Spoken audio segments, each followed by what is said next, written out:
As Oregon lawmen drew a bead on this violent wacko, they found out that he preferred prostitutes as his prey, had an appetite for kinky sex, and liked to start things rolling with vodka and orange juice. During their investigation, they also learned that he was Oregon's worst serial killer to date, a murderer whose bloodlust knew no bounds. July 7th, 1987, a Tuesday, was another hot, sultry summer day in Oregon. Heather Brown, 31, a prostitute, had worked the night before in her area along Portland's Union Avenue, a high-crime area dominated by prostitutes, pimps, and drug dealers. Several other hookers had been in place that night, but despite the others, Heather, dressed in a skin-tight outfit that left nothing to the imagination, never had to wait long for a customer to come along. It had been a busy night for her, and as a result, she had slept until nearly noon. When she climbed out of bed, she reached for her pack of cigarettes, but found that it was empty. Needing a smoke, she left her two small children with a roommate and began walking towards a nearby 7-Eleven store, again dressed in the skin-tight outfit that she had worn the night before. About halfway to the store, a man in a blue Nissan pickup stopped and offered her a ride. Figuring that she could make a few quick bucks, Heather accepted and climbed inside. The driver headed out of the city toward a wooded area known as the Molalla Forest. The John introduced himself as Steve and explained that he was a professional gambler from Nevada. They drove along for some time and at one point stopped at a convenience store so that Heather could buy a pack of cigarettes and a Coke and so that Steve could purchase a 6-pack of beer. Afterward, they continued driving until they reached the wooded area when their conversation turned to business. He said that he was going to drive into the hills and then he wanted to tie someone up and fuck them. He moved to touch her thigh, but she pushed his hand away and demanded that he take her back to Portland. However, he refused and turned off onto an unpaved logging road where he sped up to about 40 miles per hour. Heather grabbed her shoes off the floor, ready to make a break for it when the time was right, but the John caught her eyeing the door handle and he reacted instantly. He swerved the pickup recklessly so she would lose her sense of balance and reached towards her, placing his hand over her chest to prevent her from jumping out of the truck. He then stepped on the accelerator and was soon speeding to more than 60 miles per hour. Nearly out of her mind with fear, Heather struggled violently and managed to break free of the man's hold. In one swift move, she opened the door and jumped from the speeding truck. The John slowed his vehicle a little, but, aware that a log truck was close behind, kept on going. When the logger rounded the curve, he saw Heather lying in the road and slammed on his brakes. Seeing that she was injured and grateful that he hadn't hit her, he helped her into the cab of his rig. One of her eyes was bleeding, which he helped her to cover, and she had other scrapes and cuts. She told the logger that she had to jump out of the man's pickup because she feared that he planned to kill her. Since she was obviously very shaken up, the logger didn't probe her with any questions. Instead, he arranged to have her driven to a medical clinic in Molalla, where it was determined that she had suffered a concussion and multiple abrasions to her temple area, right forearm, and hand. The matter was reported to the Clackamas County Sheriff's Department and was written up as case number 8720998. The incident report would become the first clue of the horror that was already well underway to veteran detective John Turner, 44, a distinguished-looking man of Anglo-Saxon descent. Turner had no way of knowing it yet, but the evil outrage that was taking its toll on Portland streetwalkers would virtually consume his life for much of the next 2 years, and would eventually lead him to the most vicious and remorseless killer with whom he had ever dealt or would likely ever face again. It's been said that bloodlust is an aberration unique to the human animal, that when it occurs, it does so without purpose and has no reverence for the normal needs intrinsic to humankind's survival. The aberration, for that's really what it is clearly sexual violence and all evil, and it rears its diabolic head when its host fails to achieve sexual gratification in any other way. As a result, many, particularly women and children, who unwittingly come into contact with such an individual die needlessly and without mercy at his hands. Dayton Leroy Rogers, 33 years old when his bloodlust neared its peak, was fearsomely known to many of Portland, Oregon's prostitutes as Steve the Gambler, and has been afflicted by bloodlust since his late teens, perhaps longer. It usually materialized in the form of a headache, inflicting on him a splitting, blinding white pain. And perhaps he was always subconsciously aware that only the sight of another's pain, the sounds of her anguish, or, ultimately, the spilling of her blood, would relieve his own suffering. When the headaches began, the only way to make them go away was to let his dark side fully emerge. Dayton seemed personable enough on the surface, as long as he wasn't in the midst of one of his mood swings. He was well known in the small communities of Woodburn and Canby, and people seemed to like him. A mechanic by trade, a skill he had learned in prison, Dayton ran a small successful engine repair business, was married, and had an 18-month-old boy who was a mirror image of him. Few people saw the evil that lay beneath the thin veneer, and many of those who were unlucky enough to witness his dark side firsthand did not live to talk about it. Dayton's headaches seemed to worsen during the summer of 1987, and for that reason, he was away from home much of the time. He claimed that he was working at his shop during his absences, which ranged from a few hours to all night, and his wife, Sherry, saw little reason, at first, to doubt him. When she would call to check up on him in the early evening, he usually answered the telephone. On the occasions that he didn't, he always had an excuse. He would explain that he had been in the middle of a project and hadn't wanted to leave it to pick up the phone. Or, more commonly, he would tell Sherry that he had gone out to get coffee, perhaps a bite to eat, anything that would convince her he was only taking a break to get away from the shop for a while. Often, however, he waited until it was very late, until he was certain that Sherry was in bed and fast asleep before beginning the prowl. Soon his working late became routine, a way of life, and Sherry's phone calls became less frequent. Although she began to hear stories about him frequenting the local taverns and bars, she tried very hard to maintain the faith she always had in him. She might have become suspicious of his activities sooner if only she had taken the trouble to check the mileage on his pickup. But she hadn't, and he put more miles on the truck in a single week than most people drive in a month. August 6th, a Thursday, started out for the Rogers family like most other days.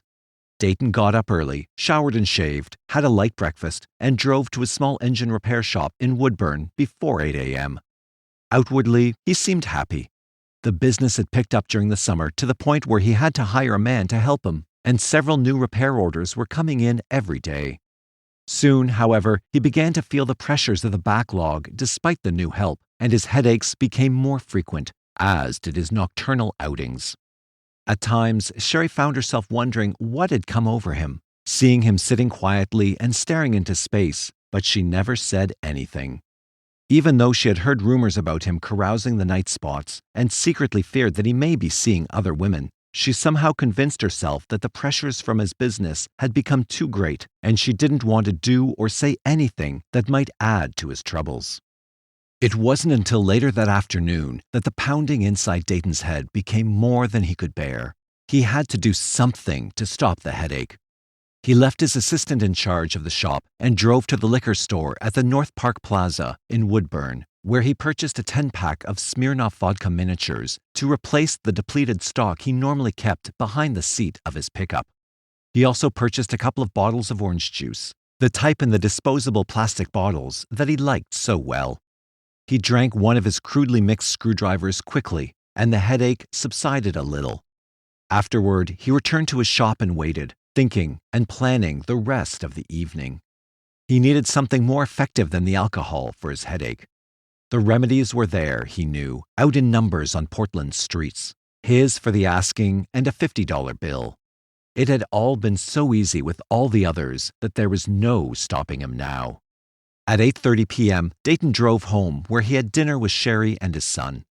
He explained that he had to return to the shop and work very late, perhaps into the early morning hours, to catch up on some of the overdue work.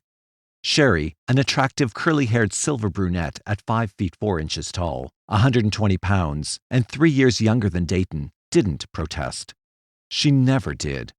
Devoutly religious and somewhat naive, she always trusted her husband and rarely questioned his activities. Half an hour later, Dayton was gone. He stopped off at his shop, had a couple more drinks, and tinkered with some of the easier repair projects to kill time.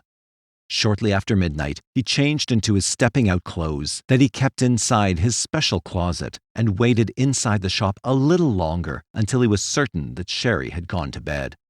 By 12:30 a.m., he was heading toward Portland. On August 7, 1987, by 1 a.m., the man who called himself Steve the Gambler was back on Union Avenue, which was known as Portland's Prostitute Row, looking for some kinky action. After a short cruise, he stopped a blonde near the corner of Northeast Union Avenue and Wygant Street. He recognized her as a hooker he'd picked up before during Portland's 1987 Rose Festival. She was a somewhat large woman, but from a distance appeared attractive. She knew how to dress and held her weight well. He pulled over and invited her inside. Recognizing him as a former customer, the woman didn't hesitate. No one, except for the John, knows the precise details of what happened between the couple from 1 to 3 a.m., but at some time prior to 3 a.m., they pulled into the parking lot of Denny's restaurant on the 16,200 block of Southeast McLaughlin Boulevard in Oak Grove, a Clackamas County suburb of Portland. With the taverns and bars having just closed, the business was brisk there. It was the only restaurant open in the area at that time of the morning. Michael Fielding, 32, who lived in an apartment nearby, had gone to bed a couple of hours earlier and was sleeping soundly when he suddenly heard the muffled screams of a woman in intense pain. "Help me!" screamed the woman. "Please, help me! I'm being raped!" As Fielding climbed out of bed and headed for the window that overlooked the parking lot, the screams became louder, no longer muffled. He arrived at the window in time to see a man run beneath a streetlight. Moments earlier, James Dalkey, 50, had just arrived at Denny's. He was alone as he parked his 1983 Ford van and started walking toward the restaurant. He heard a woman yelling and screaming, but couldn't quite make out what she was saying. But he could see two human forms in the parking lot in the direction from which the screams had come. Although it was dark, he could see two people, a man and a woman, who appeared to be struggling with each other. After his eyes adjusted to the darkness of the parking lot, Dalkey could not believe what he saw. There, near the middle of the parking lot, lay a completely naked woman. A man was kneeling over her, but Dalkey could not immediately determine why.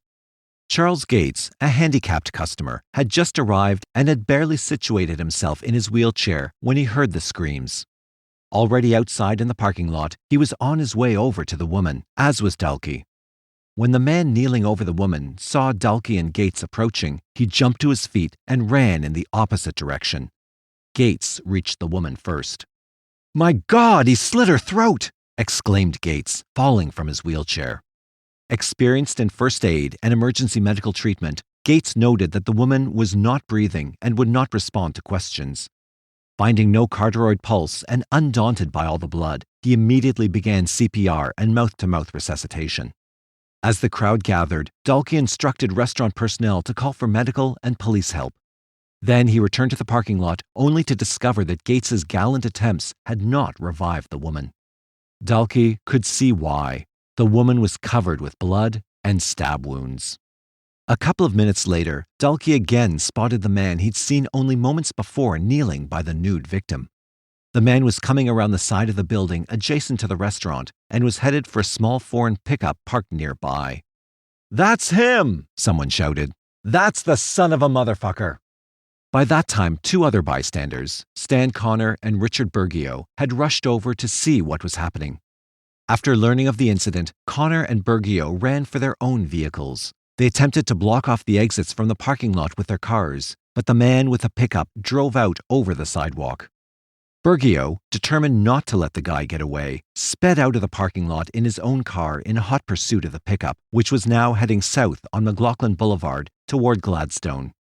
Bergio chased the pickup through Oak Grove and into nearby Gladstone, at times at speeds over 100 miles an hour. Then, Bergio got close enough to the pickup to copy down its license plate number. Satisfied that he'd done all that he could, Bergio gave up the chase and returned to the crime scene, where he now found a team of Clackamas County Sheriff's deputies and a rescue team from the Oak Lodge Fire Department. The rescuers valiantly tried to revive the woman, but to no avail. A short time later, she was loaded into an ambulance, and taken to Emmanuel Hospital and Health Center in Portland, where she was pronounced dead on arrival. Meanwhile, several deputies rounded up witnesses and took a statement from each. 6 of those interviewed said they'd heard the woman's screams for at least 2 minutes before her body was found. One of the witnesses, Michael Fielding, told the deputies how the woman's screams had awakened him. It had sounded as though her screams had come from inside a closed vehicle, through the glass at first, said Fielding, because her shrieks were muffled. She was obviously in intense pain and had cried out that she was being raped. When Fielding got to the window, though, all he saw was the man who ran beneath the streetlight. It was like a spotlight, said Fielding. If he hadn't run beneath it, I wouldn't have seen anything.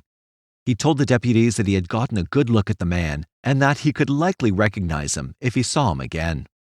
Deputies found several articles of clothing not far from where the victim's body had lain. The clothing, believed to be hers, included blue jeans, a hooded blue sweatshirt with white trim, and a single tennis shoe. But, the deputies wondered, where was the other shoe? No identification, either in the clothing or on the parking lot, was found. But after additional searching, the deputies found a double-length pair of shoelaces tied together with loops at both ends, prompting some to speculate that the woman had been hogtied at one point. A short time later, Clackamas County Sheriff's detectives John T. Turner and Mike McAdoe arrived at the crime scene. After being briefed on the morning's events, Turner took the license plate number, Oregon CYW 194, provided by Richard Bergio, and ran it through the Oregon State Department of Motor Vehicles computer. Moments later, Turner learned that the pickup's registered owner was 33-year-old Dayton Leroy Rogers, whose address was listed as being in the 10,500 block of South Hines Road in Canby, Oregon, about 20 miles south of the crime scene. Turner and a team of deputies reached Rogers' home at approximately 5 a.m. They saw no sign of the pickup on the property, and they were subsequently told by a relative that Rogers was not at home but could likely be found at his auto repair shop in the 11,600 block of Pacific Court in Woodburn, a few miles south of Canby. The relative told the sleuths that Rogers sometimes worked odd hours at the shop. It was 5:35 a.m. when Detective Turner arrived at Rogers' shop.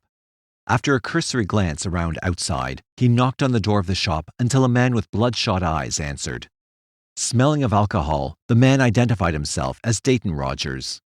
After Turner told Rogers that he and the deputies were there as part of a homicide investigation, Rogers allowed them inside. Although Detective Turner noted that Rogers' pupils were dilated, he observed that the man had no difficulty walking and that his speech was not slurred, prompting him to conclude that Rogers had been drinking but was not drunk. When asked, Rogers told the detectives that he'd been at the shop all night and had been drinking bourbon and strawberry mixer. "Mind if I take a look around?" asked Turner. "Go ahead and search the place," said Rogers. "Search the truck too if you want to." Rogers told the detective that his pickup had been in the shop all night. Turner shot him a dubious glance, walked over to the truck, and raised the hood. "Been here all night, huh?" asked Turner as he attempted to place his hand on the engine's valve cover, which was too hot to touch. "You haven't gone out at all, have you?" Rogers, or somebody, had recently run the engine hard, thought Turner, as he pulled his hand away from the hot engine. "What happened to your hand?" asked Turner, observing that Rogers' right hand was bandaged. "Cut yourself?" Rogers explained that he'd been using a hacksaw a few hours earlier when it suddenly slipped and cut his hand. Turner asked if he'd left the shop for first aid. Rogers responded that he'd gone to Willamette Falls Hospital in Oregon City that same morning to have the wound treated. So he had left the shop, reflected Turner, who also wondered why the man had initially lied about it. If he didn't have anything to hide, why was he acting so suspiciously? There was no doubt that Rogers' pickup was the one seen fleeing the scene of the crime. It matched in appearance and the license plate identification was the same. Because of that, and his suspicious demeanor, Rogers was arrested a few minutes later and taken to the Clackamas County Jail in Oregon City, where he was held on suspicion of murder. Meanwhile, the detectives identified the dead woman as 25-year-old Jennifer Lisa Smith, mother of 2. Her last known address was in the 4800 block of North Albina Avenue in Portland, not far from Union Avenue. Additional background on Smith revealed that she had an arrest record for prostitution and indecent exposure. Background on Rogers revealed that he was no stranger to law enforcement either.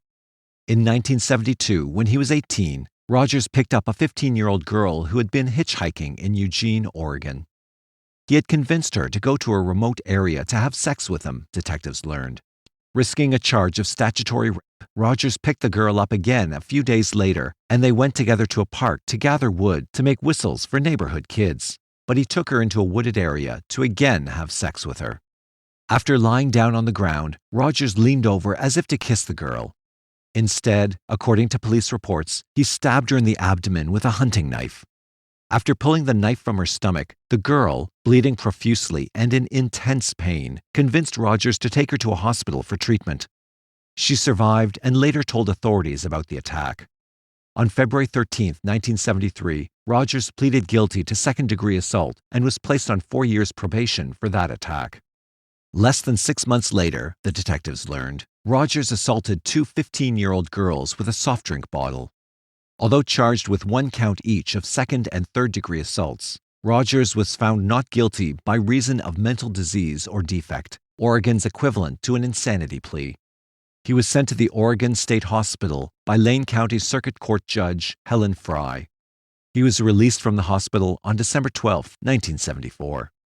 These incidents prompted Darrell L. Lawson, Lane County Deputy District Attorney, to write an after-sentence report on Rogers.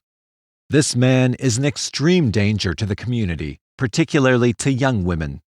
He is both sexually and physically violent and, without a question, is a murder case looking for a place to happen. In January 1976, Rogers was indicted on a charge of first-degree rape in Clackamas County, but he was eventually acquitted of the charge. In February 1976, however, while the Clackamas County rape charge was still pending, Rogers picked up 2 Kaiser, Oregon high school girls and at knife point allegedly raped one and threatened to rape the other. According to John L. Collins, Yamhill County District Attorney, the 2 girls had skipped school and were walking down a Kaiser street when Rogers saw them and convinced them to go with him. He was a good talker, and his method at the time was to pick up girls, particularly blonde girls, said Collins.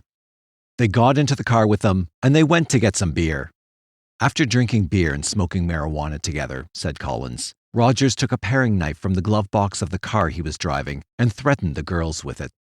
He used coat hanger wire to bind the girls' wrists and ankles. Afterward, he apologized and pretended like it was all some kind of game, said Collins. Rogers was nonetheless indicted on charges of rape and coercion. He pleaded not guilty by reason of mental disease or defect. Rogers was convicted only on the coercion charge and received a maximum 5-year prison sentence. This was a less enlightened time, said Collins, when juries often felt that if the woman or girl contributed to the rape in any way, they would not convict him. In this case, I think it was because they drank beer and smoked marijuana with him. As the detectives probed deeper into Rogers' background, they learned that he had been in and out of jail for a variety of reasons, including parole and probation violations, and for kidnapping a local prostitute. All in all, the detectives learned, Rogers spent 27 months in Oregon prisons. His parole was finally terminated in January 1983. Meanwhile, acting on a tip from one of Rogers' relatives, investigators returned to the suspect's Woodburn auto repair shop, where they sifted ashes from a wood stove in Rogers' office. There, they found what appeared to be remnants of a burned tennis shoe. Analysis later determined that metal parts found in the wood stove closely matched the metal parts of the shoe that was discovered in the parking lot where Jennifer Smith was murdered. They also found pieces of colored glass, rhinestones, and star-shaped grommets inside the stove, their sources unknown. Rogers' truck had been impounded shortly after his arrest, after warrants had been obtained, and it was carefully searched for evidence. According to criminalists, there was blood inside the cab of the pickup, numerous knife cuts on the dashboard, upholstery, ceiling, and passenger door. They also found a stale fingerprint matching that of Jennifer Smith's right ring finger on the outside handle of the passenger door. The examination and search also turned up a small green band in the bed of the pickup. They later determined it had come from a small container of ready-to-drink orange juice. Next, in their efforts to build a stronger case against Rogers, the detectives went to Willamette Falls Hospital in Oregon City to see how much of the suspect's story about his wounded hand was true. After questioning the emergency room doctor who had attended to the wounds, the detectives learned that the cuts were not jagged as they would have been if a hacksaw blade had made them. They had been smooth and clean, more like wounds that would have been caused by a knife blade. Although gut feelings told the investigators that Rogers was their man, they nonetheless assembled a photo laydown, a group of 6 photographs of men, including Rogers, who had similar appearances. They displayed the laydown to eyewitness Michael Fielding. It took him less than 20 seconds to identify Dayton Rogers as the man he had seen stop briefly under a streetlight as he fled Denny's restaurant parking lot.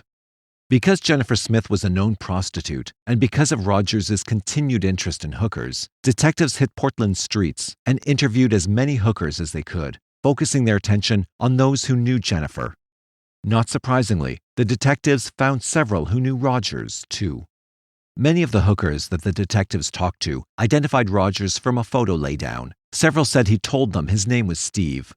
One of the women even told investigators that she saw Jennifer Smith walk toward his pickup as if to get inside 3 hours before she was found murdered. The detectives learned that he nearly always told the girls he was a professional gambler, usually saying that he was from Las Vegas, but sometimes saying that he was from Reno, and that he typically offered $40 to $80 for a sexual scenario that involved bondage. He always had the girls completely undress, after which he bound their hands and feet at the wrists and ankles with rope, dog collars, wire, nylon stockings, shoelaces, and the like, anything that would hold their arms and feet securely in place. But many said that Rogers went far beyond bondage, subjecting them to intense physical pain, torture, even mutilation. One prostitute told the detectives that Rogers had a foot fetish and found women's arches sexually arousing. An interesting point, the detectives noted, considering that Jennifer Smith was barefoot when her body was found. Other prostitutes said that all the dates occurred in the cab of Rogers' pickup, and Rogers usually began by drinking vodka and orange juice. He usually stopped at a convenience store, said the hookers, where he bought ready-to-drink juice in small plastic containers. One of the prostitutes accompanied a detective to a convenience store and picked out the brand of orange juice Rogers usually bought, in small plastic containers with green plastic caps security sealed with green bands, just like the one found in the bed of Rogers' pickup. He usually bought the vodka in the individual serving, 1.5-ounce bottles, like those served by airlines. One hooker told the detectives that Rogers picked her up and agreed to pay her $50 for straight sex. Instead, he tied her hands and feet and tortured her for hours by biting her on the breasts, buttocks, and feet hard enough to draw blood. Another prostitute said she was subjected to the same type of treatment, except that he threatened to cut off her breasts with a knife. Yet another hooker told the detectives that Rogers cut off her clothes with a machete, and another said he cut the heel of her foot with a carving knife. One of the women said he had subjected her to so much pain during a 6-hour ordeal that she'd asked him to kill her. All of the women said that Rogers liked to masturbate during the encounters. From the definitive autopsy of Jennifer Smith's body, Dr. Karen Gunson, Deputy State Medical Examiner, determined that there were at least 11 knife wounds to the victim's body, 10 of which were very deep. The medical examiner said that there were 8 stab wounds to the front of Jennifer's body, one of which severed a major artery on the left side of her chest and was likely the cause of death. Jennifer also sustained slashing wounds to both of her breasts, 2 deep stab wounds to her abdomen that pierced her stomach, and a V-shaped stab wound in her back that pierced her liver. Dr. Gunson explained that the V-shaped wound might have been caused by 2 stabs that had overlapped. The victim also had slash wounds to both of her hands that cut all the way to the bone, wounds which Dr. Gunson described as defensive injuries caused when the victim tried to grab the knife blade from her attacker or otherwise tried to prevent him from stabbing her. Jennifer's throat had also been slit. There were other wounds, said Dr. Gunson, including 2 quarter-inch wide bruises around both wrists. These bruises indicated that Jennifer had been tied up, perhaps with the shoelaces found at the crime scene. Gunson said that a significant amount of pressure must have been applied to Jennifer's wrists for such bruising to occur. After the investigators presented their case to a Clackamas County grand jury, Dayton Leroy Rogers was indicted on a charge of aggravated murder in the death of Jennifer Smith. The indictment alleged that Rogers murdered Smith during the course of rape, kidnapping, sexual abuse, and torture. It also alleged that Rogers killed Smith to cover up the other crimes. Rogers retained attorney Arthur B. Noss of Oregon City to represent him, and he pleaded innocent to the charges. He was held without bail. In the meantime, on Monday, August 31st, Everett Banyard, 46, a crossbow hunter in pursuit of prey on a private 90,000-acre timber farm southeast of Molalla, Oregon, nearly stumbled over the nude, partly buried body of a young woman. The body, in an advanced state of decomposition, was partially covered with brush. Unnerved by his gruesome discovery, the hunter left the forest as quickly as possible and reported his find to the Clackamas County authorities. When investigators arrived at the remote site, a recreation area near the Molalla River that is popular with fishermen, swimmers, hunters, hikers, and other outdoors types, the bow hunter led them up an old dirt logging road through the rugged mountain forest, mixed with evergreens and deciduous trees, to a nearly vertical slope where he discovered the body. Even though it was a little difficult to get to, the investigators had no trouble finding the corpse.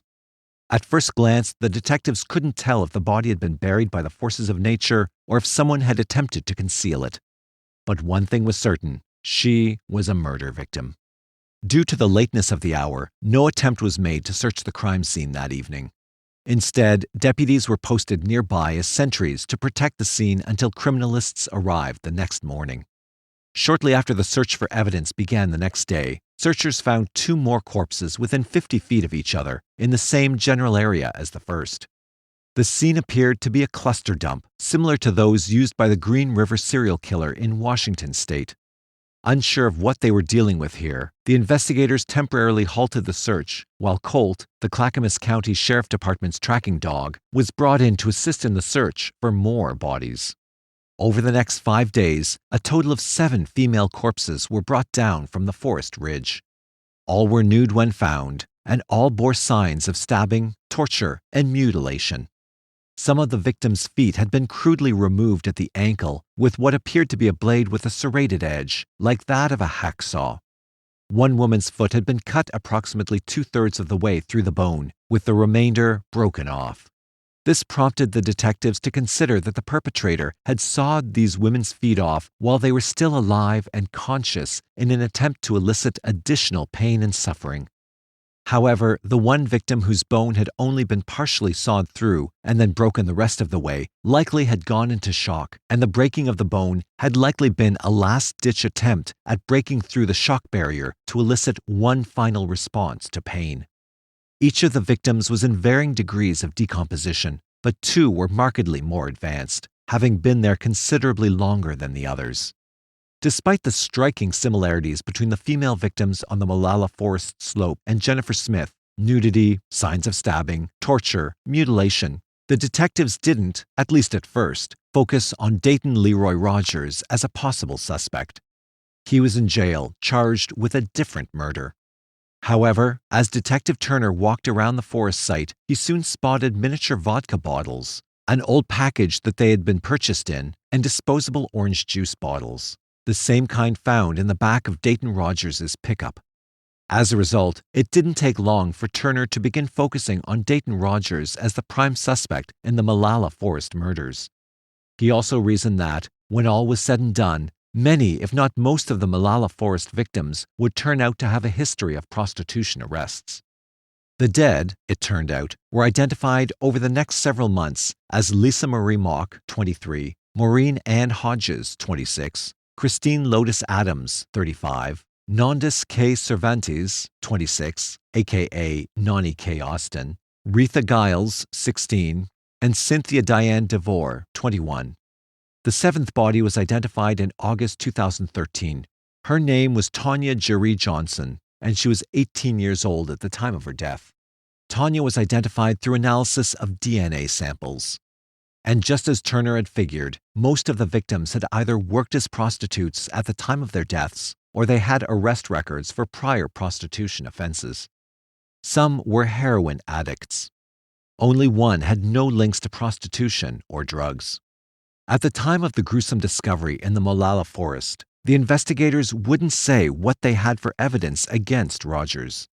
However, one source close to the investigation maintained that he was the prime suspect in the Forest murders and that they had enough evidence to bring him to trial in those killings, but they wanted to wait and see how his trial for the murder of Jennifer Smith turned out before charging him with the Molalla Forest murders. At Rogers' trial, which began in February 1988, in the courtroom of Clackamas County Circuit Court Judge Patrick D. Gilroy, Deputy District Attorney Andre I. Iglesias told the jury that Rogers murdered Jennifer Smith by design, following a pattern he'd established with prostitutes. Iglesias called Rogers a vicious predator who killed for a sexual thrill. You'll find that the reason he went to downtown Portland was to satisfy what you will find to be his bizarre sexual appetite, said Deputy D.A. Iglesias. You'll find that his sexual appetite included bondage, masturbation, and intent to inflict intense physical pain. Rogers' attorney, Arthur Noss, told jurors that they would not like his client, but insisted that they were there to decide whether what Mr. Rogers did was tantamount to a criminal act and not to judge his sexual mores. Noss admitted that Rogers killed Jennifer Smith, but contended that he did so in self-defense. There it was, the preposterous claim of self-defense. Iglesias had known that it was coming, and he had prepared himself to accept that such a defense would be presented. He couldn't believe it, but he accepted it. He knew he would convince the jury otherwise. The evidence would show them the truth. Noss maintained that Smith spotted more than $200 in Rogers' wallet when they stopped at the convenience store to buy orange juice, and she decided to rob the defendant at knife point. Later, when Rogers got out of the truck to urinate, Smith pulled a knife from the glove compartment and brought it close to Rogers' throat and demanded his wallet, declared Noss. A struggle followed and turned into a wrestling match for the knife, in which Jennifer Smith was stabbed several times and killed purely by accident. Early in the trial, the jury heard testimony from several witnesses who said they heard the victim scream in intense pain for approximately 2 minutes before her body was discovered. Prosecutor Iglesias also said that there were deep cuts to Jennifer's breasts, which indicated that she'd been tortured, and he presented testimony from the medical examiner who displayed graphic photos of Jennifer's wounds. At one point in the trial, jurors heard testimony from the woman Rogers had stabbed in 1972 when he was 18 and she was 15. She explained how she had met Rogers when he picked her up while she hitchhiked in Eugene, and how he took her to a remote area to have sex on that day and on a subsequent date. "We'd hold hands and swing around and talk and smile," said the prior victim, who came close to tears at several points. "Then we sat down, and we were talking, and he tickled my legs and told me to close my eyes. Then I felt the plunge." She explained that Rogers had stabbed her in the belly, just left of her navel. She stopped momentarily and showed jurors a 6-inch vertical scar. "I thought a rattlesnake had bit me. If it wasn't that, I thought a horse had kicked me," said the woman. "I looked down and saw the knife in my abdomen and the blood coming out." The woman testified that Rogers told her he just couldn't trust her anymore and was afraid that she might turn him in for having sex with her while she was underage. Fearing that he would finish her off, she lied to him and told him she loved him. "I said, 'Dayton, I love you.' He began to tell me he would marry me and do anything," she said. If she promised to tell the police she stabbed herself accidentally. She agreed to his plan. But doctors at Eugene's Sacred Heart Hospital told her they didn't believe the wound was self-inflicted. "I was afraid he would come there and kill me," she said. Then, she added, she changed her mind and told the police the truth. Another witness told the jury about an incident that occurred between her and Rogers on February 20th, 1976.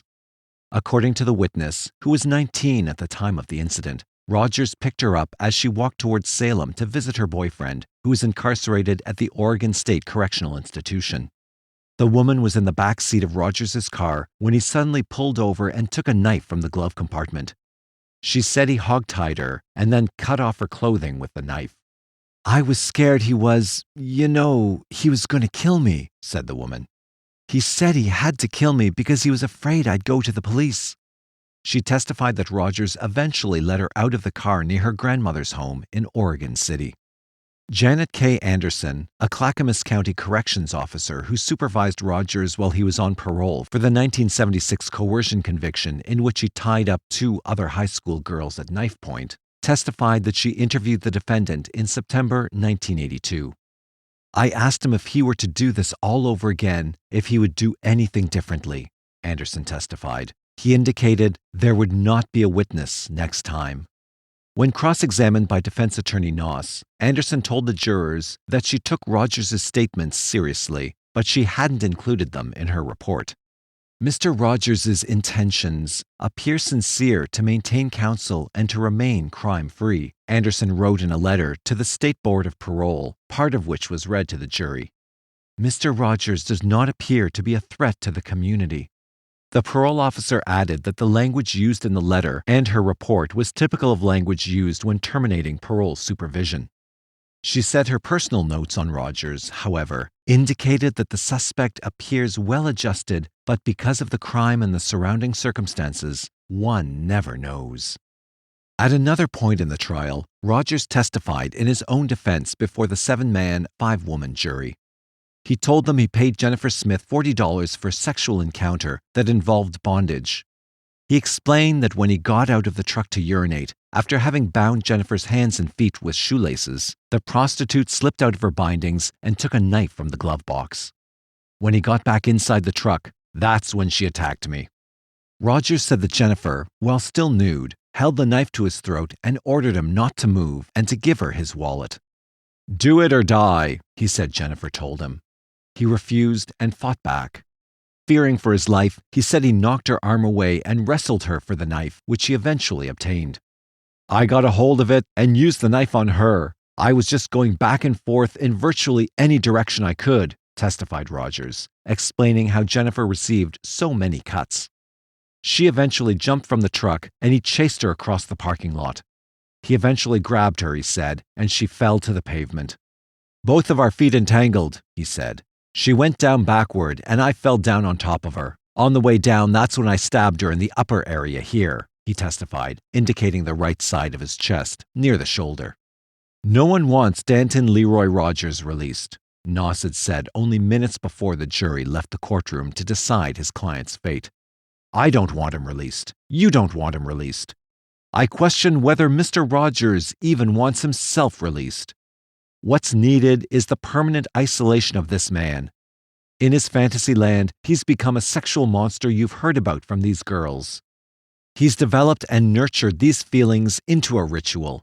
It's a pattern you can't ignore. He's a sick man.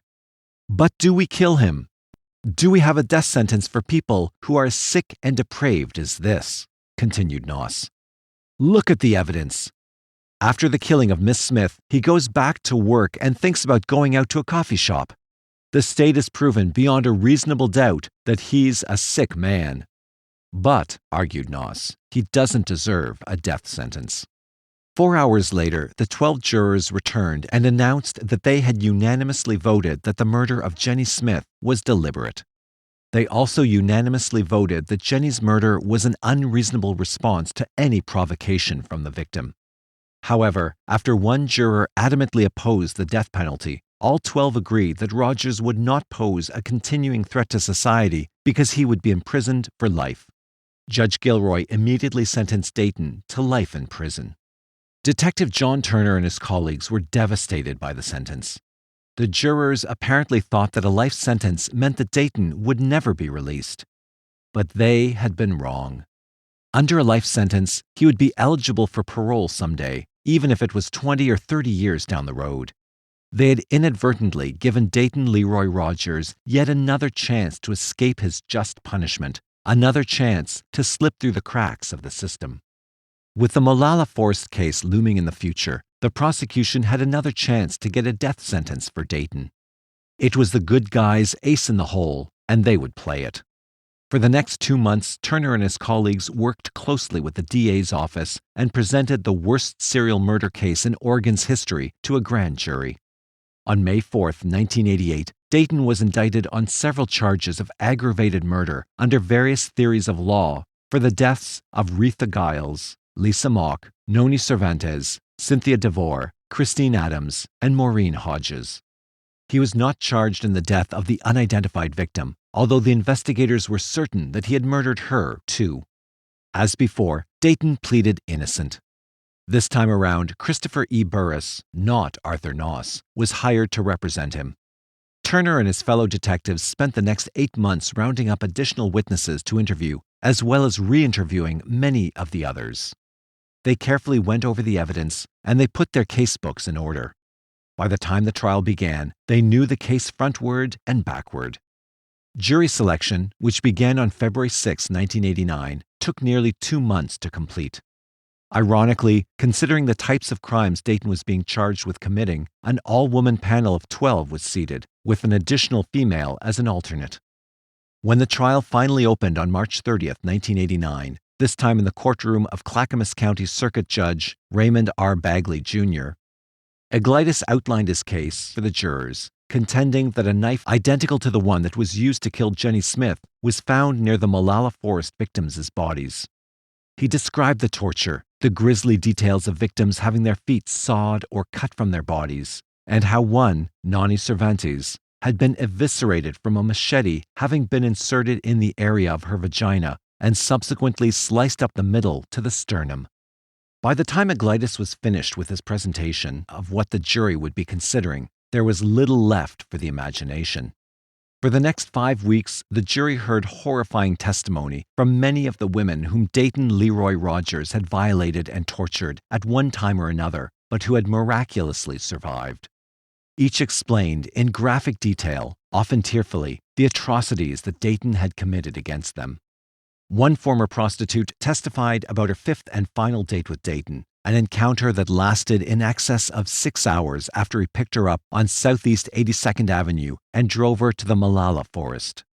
He got out of the truck, she testified, and went over to the side where you could see over the forest. He said how beautiful it was. I went back to the truck and started to get undressed. He came up behind me and started to put the bondage devices on. When I told him they were too tight, that they were cutting into my wrists, he said that's what he wanted to do.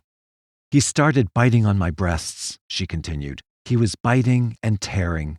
I told him to please stop.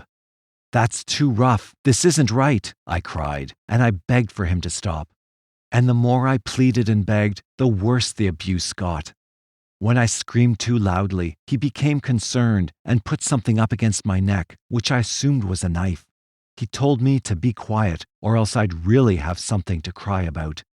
I didn't say anything, and I tried to stifle the sobs as much as I could. Did you say anything to the defendant? Asked Eglitis. No. What were you doing then? Just existing. One of Dayton's relatives also testified, telling the jurors how he helped Dayton establish his business and then closed it down after Dayton's arrest. He told of how he found all of the suspicious items in the wood stove inside Dayton's shop, including items that appeared to be the metal inner portions of shoes. He burst into tears twice during his testimony and diverted his eyes away from Dayton most of the time he was on the witness stand. In tears and in tones that were barely audible, Floria Adams, the 15-year-old daughter of victim Christine Adams, testified that decorative studs, star-shaped grommets that were found in Dayton's wood stove, came from her mother's pants. Sobbing, she told the jurors that she recognized the studs. Bob Thompson, the Oregon State police criminologist who worked closely on the case, explained how he had found pieces of colored glass in Lisa Mock's hair and how, although he hadn't been able to determine their source, they were similar to glass parts found inside Dayton's wood stove. He also testified that hairs found inside Dayton's pickup were macroscopically and microscopically similar to head hairs he compared from the remains of Lisa Mock, Nani Cervantes, and Cynthia DeVore. This man, said Eglitis in his closing argument, pointing at Dayton, this man is obsessed, totally consumed in a sexual way with a woman's feet and dominance. What is the ultimate act of dominance? It's to remove that foot. We submit that is what happened in the Molalla Forest. Eglitis also reminded the jurors about all of the orange juice containers and miniature liquor bottles found at the Molalla Forest crime scene, insisting that they made up a part of Rogers's signature. If there's a signature to a crime, under those circumstances, you can look at the signature, said Eglitis, and see the identity of the killer. This evidence is the mark of Zorro. It's the signature. The defendant, ladies of the jury, not only committed these murders, but he might as well have written his name on the victims' corpses. As in the Jenny Smith case, there had been little doubt at the trial's outset that Dayton would be convicted of the Molalla Forest murders, which is precisely what happened on May 4th. After barely 6 hours of deliberation, the jury found Dayton guilty of aggravated murder on all counts. For the first time in public, Dayton, dressed in a conservative dark blue suit, displayed emotion by covering his head with his hands. Shaking his head, he could be heard saying, "No," repeatedly. Only the question of his sentence remained. Much of the testimony the jury would hear to decide his fate centered on Dayton's character, his worthiness to remain alive, and psychological arguments about his past violence. James P. Huppy, a vocational instructor at the Oregon State Correctional Institution, explained how he had taught Dayton the skills he needed to become a mechanic when Dayton was in prison for the 1976 attack on the 2 Kaiser, Oregon high school girls he had picked up when the girls skipped school. Dayton learned fast, said Huppy. In barely 2 years, he went from being a person with little or no mechanical skills to someone with high skills. Huppy said he selected Dayton to be his apprentice a few months before Dayton was due to be released from prison. James E. Miller, another vocational instructor at the prison, testified that he knew Dayton before he was arrested for the 1976 offenses. The two of them, he said, played table tennis together at Seventh-day Adventist social gatherings. Miller explained that he was surprised when he ran into Dayton in prison, but despite his offenses, he was determined to help him. In fact, Dayton helped organize Adventist church services at the prison, which attracted about a dozen inmates. Dayton always played guitar at the services and seemed sincere in his religious convictions. When the psychological testimony was presented, psychologist James R. Adams explained that Dayton committed violent acts only under particular circumstances, such as when he was intoxicated and sexually aroused in a scenario that included bondage and foot fetishism. For him to become violent, he also must possess a feeling that he had been cheated, either emotionally or sexually, and he must always have a helpless woman as his victim. He also needed to maintain a reasonable certainty that he wouldn't be caught for his crimes, and his victim must be someone he can dehumanize, such as a prostitute. Adams's contention was that Dayton needed all of these factors present for him to become violent. In prison, said Adams, those factors would not be available to him, and he would not be a threat to men. On the other hand, said John B. Cochran, senior forensic psychologist at the Oregon State Hospital, Dayton would in fact pose a continuing threat even in prison. Cochran detailed a homosexual relationship that Dayton had been engaged in and contended that, without the availability of women as victims, it would only be a matter of time before he began selecting male victims. Cochran, who had studied many serial killers over the course of his career and had served as a consultant to the Green River Task Force, explained that the very act of murder can be very pleasurable for sexually sadistic serial killers such as Dayton. If you compare it with normal, everyday sexual experiences, he said, there's just no comparison. Cochran elaborated by explaining that most serial killers fantasize about murder so frequently that killing becomes second nature to them. Some even develop a sexual bond to the murder weapon they use. In arguing that Dayton's life be spared, Christopher Burris said that his client was a sick man who should be locked away forever, not put to death. He cited Dayton's good prison record, that he was a model prisoner who helped establish church services and had experienced no conflicts with other inmates. Burris suggested that the murders and other crimes Dayton committed were not carried out in a deliberate state of mind. Eglitis, on the other hand, characterized Dayton as a walking time bomb. He said it was only a matter of time before he began his pattern of deceit all over again. He described Dayton as clever, one who was capable not only of luring and then deceiving his victims, but of deceiving and manipulating the psychologists who had examined him. He had done it time and time again and would continue in the same pattern if given the opportunity. He can, in every respect, said Eglitis, addressing the jury in his bid for the death penalty, including his appearance, walk among you without giving any indication of the horrors that are within him. Dayton Leroy Rogers is a walking time bomb. He is an act of criminal violence looking for a place to happen. He's capable of fooling psychologists. He's capable of fooling psychiatrists. I hope to God he's not capable of fooling you. On Wednesday, June 7, 1989, after more than 17 hours of grueling deliberation, the jury voted unanimously that Dayton had murdered his victims deliberately and without reasonable, if any, provocation, and that he would be a continuing threat to society, whether behind prison walls or on the outside. Judge Bagley sentenced Dayton Leroy Rogers to death by lethal injection. "It was righteous justice," said Turner, solemn-faced but obviously pleased after hearing the verdict and sentence. Righteousness in the sense that an all-female jury convicted him and decided his fate. Although John Turner, his colleagues, and Andy Aglaitis couldn't have been happier with the outcome, they knew that the bizarre case of Dayton Leroy Rogers was not over. It would never be over in their lifetimes, even if Dayton's appointment with the executioner's needle was, in fact, ever carried out. Dayton had left behind too many deaths, too many scars, too many shattered lives, not only among his own family, but especially among the families of his countless victims, whether dead or alive, for his rampage to be quickly forgotten. Aside from testifying at his first trial, Dayton Leroy Rogers had not spoken to authorities since invoking his rights against self-incrimination shortly after his arrest for the murder of Jenny Smith, and again when Detective Mikado tried to question him about the Molalla Forest murders. He had shown no remorse for his crimes. Rogers was sentenced to death 3 times, and 3 times the Oregon Supreme Court vacated the sentence of death and remanded the case for a new trial. The first 2 Supreme Court decisions came in 1992 and 2000. In both instances, a jury again imposed the death penalty. On April 11, 2012, the Oregon Supreme Court vacated his latest death sentence and remanded the case for a new trial on the appropriate penalty.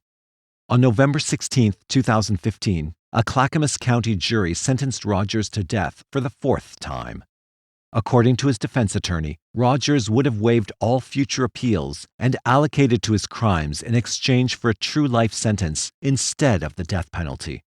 He's allowed 20 minutes out of every 24 hours to shower, shave, and exercise.